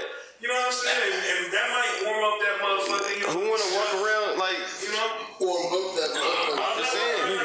I'm insecure. I used to be a young stinky nigga sweating when I was younger, wearing 2 pairs, like nigga, but niggas sounded crazy trying to. On for real shit, if I'm all like doing shit all day, I don't give a fuck how I smell. I'm running around doing shit, or if I'm at the gym, niggas be at the gym be smelling good as fuck. Pause. Bro, wearing cologne and shit, I'm like, that's ass backward. Not needed.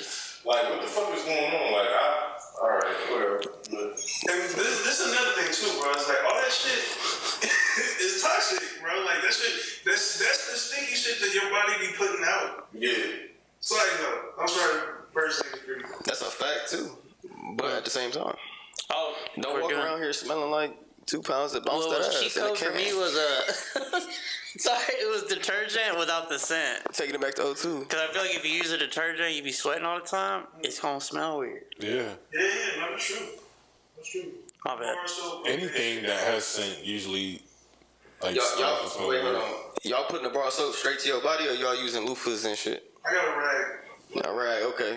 I thought niggas was finna say I'm bar soap to the body. I was like, all right, now we can't do that. Charles Barkley. No, I do the bar soap one layer first, wash it, then put it on the rag.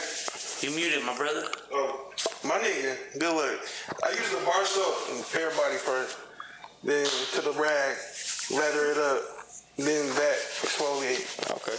Yeah, you like a car wash. You know what's crazy? No, I'm a big nigga, bro. You know I'm heavy on this because one time a shorty said, "How many towels you got?" And I had 2 towels. I had a towel that I used like half the week, and the other towel I used the other half the week. Bro. Just big towels, right, to dry off with. And shorty made me feel like you only got 2 towels. I was like, damn, even having just 2 towels used during the week to dry off with was crazy. You only have 2 towels, she said? No, at the time. Like, no, I'm asking. That's what she said. So she was like, how many towels you got to dry off with? And I had 1 towel that I used for like 3 days, and the other towel I used for the rest of the day. Then I do my laundry every Sunday. So I'm like, I got 2 towels. I use one. I'm not. She made you get more towels? Dog, she made me feel dirty, nigga. She was like, you only do this. Then I started thinking about it like, damn, I should probably have a couple towels. Because I know I talk to other motherfuckers or other niggas, and they be like, they be having mad towels or something. Just something small like that. Just having mad face towels, mad towels, or when somebody come around, you can have extra towels for them or something. Yeah, I mean. So just little things like that that I picked up on just as I was getting older, and I'm like, man, I should probably keep more towels or something. I mean, that's what I That's a fact, though. You feel it, bro. No, that's flexed up. That shit's expensive though. How about a towel? That's what I'm saying. That shit is hella expensive. Costco got the towels right now. I'm realizing I'm poor. I started feeling dirty. I was like, damn, you right. I have been using that same towel back to back to back. I should probably, you know what I'm saying? Simple shit like that is why women are so important. Or another reason why we coming back full When you circle. guys were on Another FaceTime reason, yesterday, I because was that saying sounded crazy, but yeah, another reason why women are so important. Like, bro, like, I know we called y'all bitches in the first segment, but we love y'all for real. We love y'all. We live in love. Like, damn, I want to nurture. Y'all might actually be bitches. I'm whispering away. Because I know, man, y'all great. Y'all see. what's the next one though, Al? We got another one? Black man healing. That's another one that Oscar gonna I'm sitting this one out. I'm sitting this one out. That I'm nigga, getting so excluded on. that nigga is Put from the brown nigga on the mic. He's from the land, bro. No, I mean, I was just answering as a man though. Like one of my mans had said he want to know about black men healing, and I know we got a lot of past life traumas that we don't get over. You know, they make us feel like we have to be over masculine when we're younger. Like if you fall, don't cry. You know what I'm saying? Be tough, nigga. You know what I'm saying? That shit don't matter, but a lot of that shit stick with us, and that's how we become super depressed. A lot of us become super suicidal, you know what I'm saying? So you hear stories about niggas feeling like they can't take it no more and they take themselves out. So black men healing is important, you know what I'm saying? What do y'all think about that? I totally understand. I feel like that's kind of like why we initially started the pod. right. It's kind of hard to like. I don't know. Do you guys think it's hard to expound on? Just because, like you said, literally, like I don't want to take it deep, bro. Exactly. I don't want to make it like nigga, like we did it because we lost our parents, bro. Yeah. And we're trying to heal. You feel me? So like, we were all, understand, the funny thing. Sorry to say about your shit. We were all just running around each other with that shit just looming. And like, you know what I'm saying? And not addressing it. Not addressing it. Like, it almost feel like that shit was like divine, bro. Like, that we were supposed to. Because when I got that crib downtown, I would see Al a lot and I would see Damon a lot. And at the time, you know what I'm saying, I was kind of like doing my own thing as far as my circle. And so it just was natural. And like, I was sitting down with Damon one time and he told me about his parents. I was like, what the fuck? And this is like, we're doing all this shooting videos and all this shit, never even knew. You know what I'm saying? And it was kind of like the same thing with me for them and them for me and shit. Like, it was crazy. It's important to have a support system for sure. 1,000%. 1,000% have a support system. I don't know, it's tough because like you said, our upbringings and stuff like that, just being a black man, like my pops was from the South. Was he black? I'm just joking. He was from the South, and I don't know, just being as old as he was, like just knowing when he grew up, and his dad was old. You know what I'm saying? He was raised a certain way he was like maybe like 10, being raised by a 60-year-old man. That's his dad. You know what I'm saying? His dad was old as shit. You know what I'm saying? So like he's just in his like he was raised at a certain time, so I was raised a certain way. You know what I'm saying? So like we don't address certain feelings, we don't acknowledge certain feelings, none of that. You know what I'm saying? So like having a support group is wild important. And that's the only thing I can really say, I feel, because I don't feel like I'm even in a place where I've healed completely.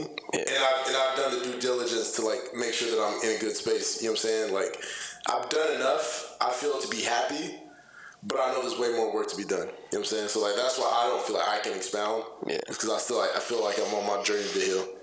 One thing I would say is okay to embrace the journey of trying to heal, or even saying maybe I got some shit that I need to grow from, that I need to go back and look at and say, man, when this happened to me when I was 6, that really stuck with me till now, and I didn't notice that, but it's affecting my everyday life now, my relationships now, my romantic relationships, my friendships, the way I move, the way I think, you know what I'm saying? So I feel like embrace the journey and trying to heal as a black male. Yeah. But we're not even gonna do just strictly black male. Oscar as a male in general. How do you feel about that? I'll mute it up. No, unmute. You can speak from your side too. Well, I like Damon's approach where he brought his dad into it. My dad, very machismo. It's like very like masculine. The way he taught me to do things and never allowed me to like kind of express my emotions because it was frowned upon to do that stuff. And I think it's kind of showing now that I'm older and I'm learning more about myself. And I hope that this is a phase and I look back on and be like, all right, I learned about myself and I resented my parents for a bit and now I'm over it and forgave them. And, you know, going through the motions kind of thing. Obviously, this helps with that. Like you said, a support system. And then, like I said, I hope this is just a phase and we look back on it and we're all like, damn, I'm glad we learned from that or some shit. Good for you, bro. Yeah, bro. I fuck with that. What about you, Al? For me, to answer it, I would say my best, from my personal experience, I'm not giving out no advice, but for me, it's been kind of unlearning a lot of shit is the main thing. To go tag along with what y'all are saying, because it's a lot of shit that's just been automatically programmed. I go back to just as a man in general, we're supposed to protect and fix all the problems, all this shit as a man.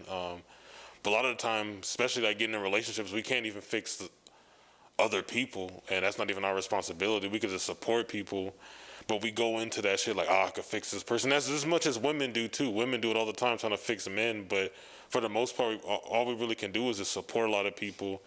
And I just think open dialogue is like really the main thing, and those uncomfortable conversations we got to have with ourselves and also the people that we love, or whoever we choose as our loved ones or ourselves too. Like that's like really the main thing, is just kind of unlearning a lot of this shit and then applying the new aspects or just the things we want in our life. Really.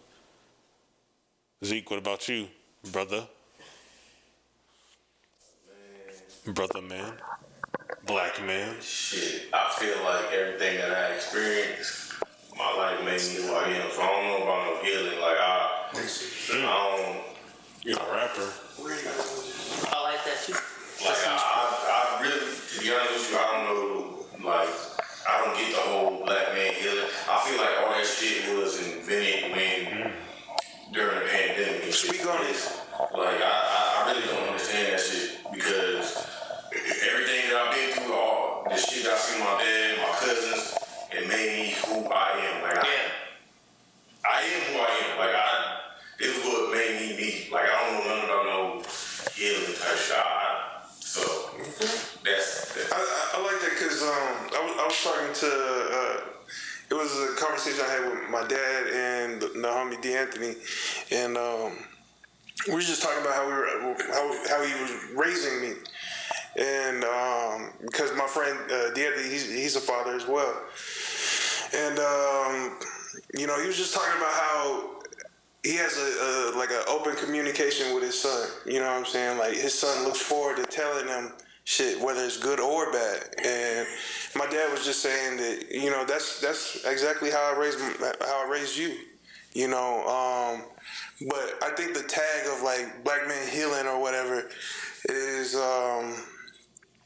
I wouldn't say it's clickbaity, but it's also just something new, because I didn't know that niggas wasn't talking to their parents about shit like that. I just thought it was normal. I think there was just like a lot of hardship that a lot of people went through during the pandemic. I mean, maybe that's what you're seeing on that side, but not everybody didn't go through shit. Niggas realize, damn, maybe I am fucked up. Yeah. Yeah, Like, no, spent that's a lot of shit time going by on. yourself. I mean, I always knew I was fucked up. Look at him.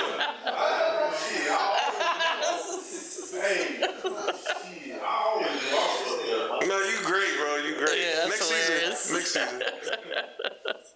Preliminary, right? I appreciate that. What was the next one? That's a good perspective. That's really it. That's what I want to hold on. I only had two.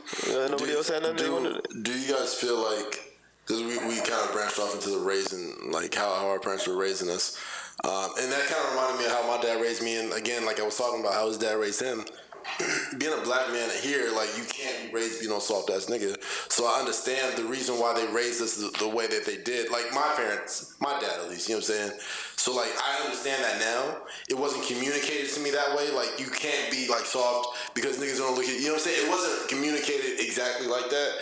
Just like nigga man up, the fuck you know what I'm saying? Like you feel me? Like it wasn't communicated I don't. the way that, but that's what I'm saying. Like I wasn't raised that way. Yeah, I was gonna say I was kind of raised like you did. My parents would have been 70, bro. So like, yeah, exactly. My parents too. My parents was pushing 70 like, for real.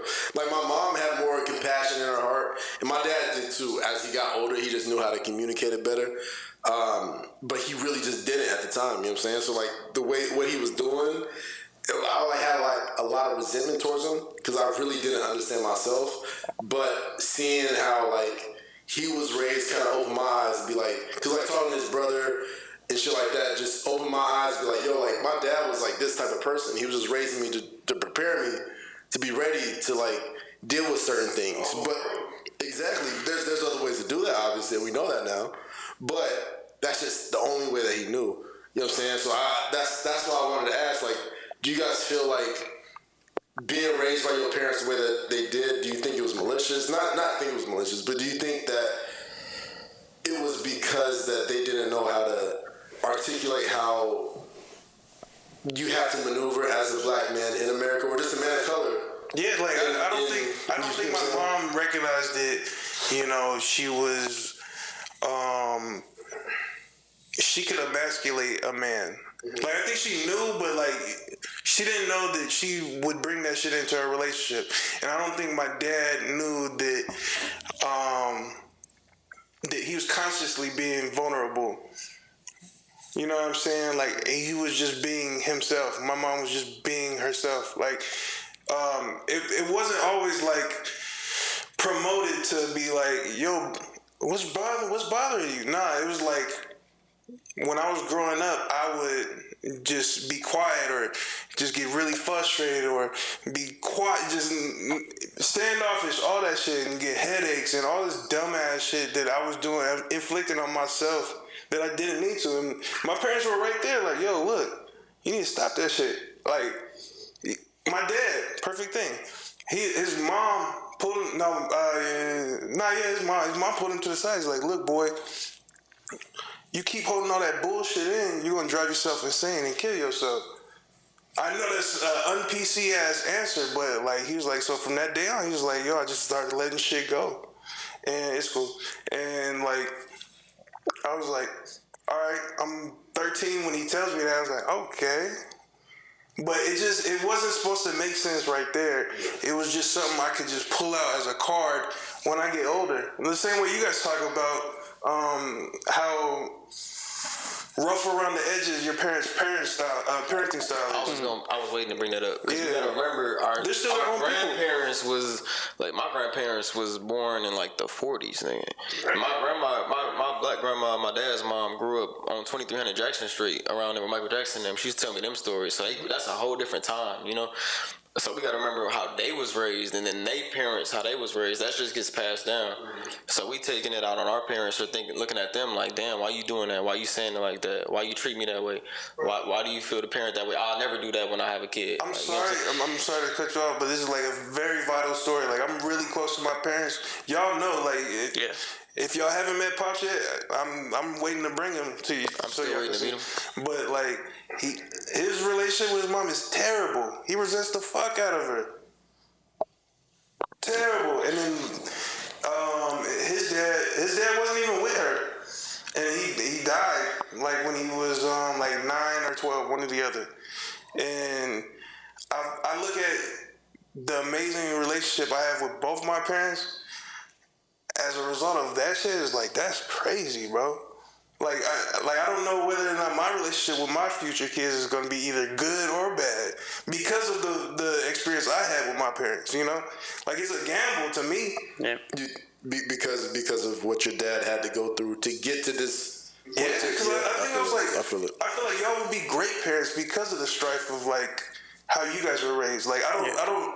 It's a complete guess, but you know what I'm saying? Like, I'm sure Oscar's going to approach parenting completely different than how his dad did. Same for you, Al. Same for all of you. You know what I'm saying? And that just comes with the healing, you know. So to bring it back, to tie it back in, the healing that we gonna do for our kids that our parents probably didn't get to do, because, you know, I don't think therapy and mental health was even popularized back then, right? So just like he felt like that coin or that term was coined during the pandemic. Like, it just became popular. People just started talking about it, made it cool to actually talk about it and accept and make it comfortable for people to say, hey, I got anxiety, or I'm depressed or something, right? So that's gonna be the healing that we do, our generation, the next generation does, to make it better for our kids and their kids. I feel like, all right, so my dad, he's from Africa, so their mindset is way different from niggas in America. For sure. They'll be like, what is depression? Like, what is that? Like, what are you talking about? Like, shut the fuck up. Mm-hmm. And then I took that from him, and then my cousins, I was around them all the time. They were like, yo, ain't gonna be no weak shit, nigga. Like, ain't gonna be no bitch shit. That's a fact. Yeah. You with us, you know what I'm saying? And we was in the fucking project. Go fight your little cousin. Mm-hmm. No, fight. So they used to make me box niggas in the project. Facts. That's what they did. If I got beat up, I'll let it fight them. Yeah. And they 10-year-old. Y'all heard that before. Your parents told you that if you lose the fight, that's how it was. Yeah, that's how it was. You want to see me? I remember first time I got, homie. first time I got jumped, I walked in the crib, told my grandma, and she said, "You better go back out there and fight him again." I said, "What? No cap." And I don't see nothing wrong with that little ball.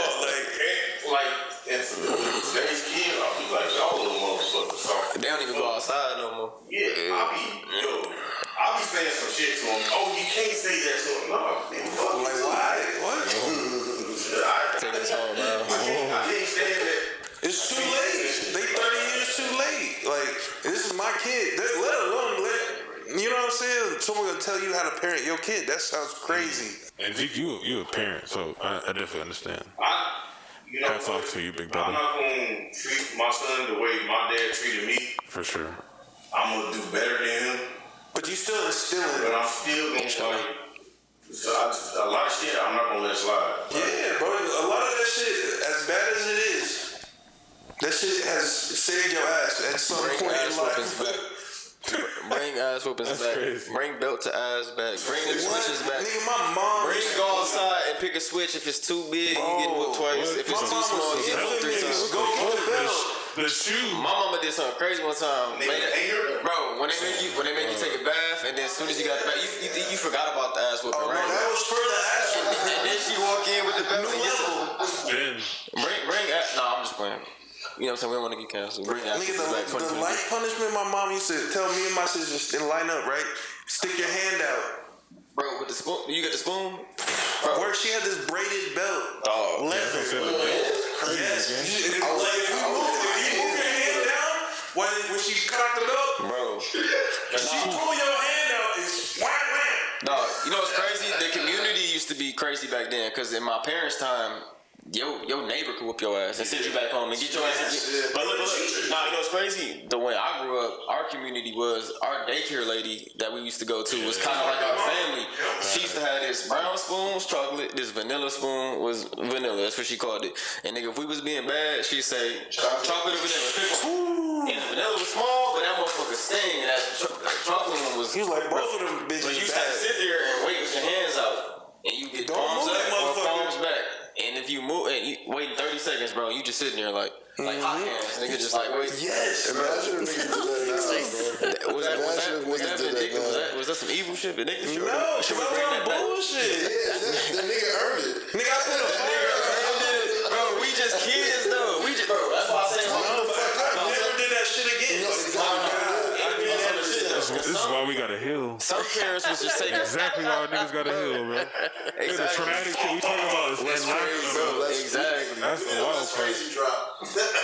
But that's 28. Take us out, Al. Take us out. Alright, man. Wait, how loud are we? It's been another great episode. This has been a good episode. Great episode. Even though the beginning fucking, that's just, you know.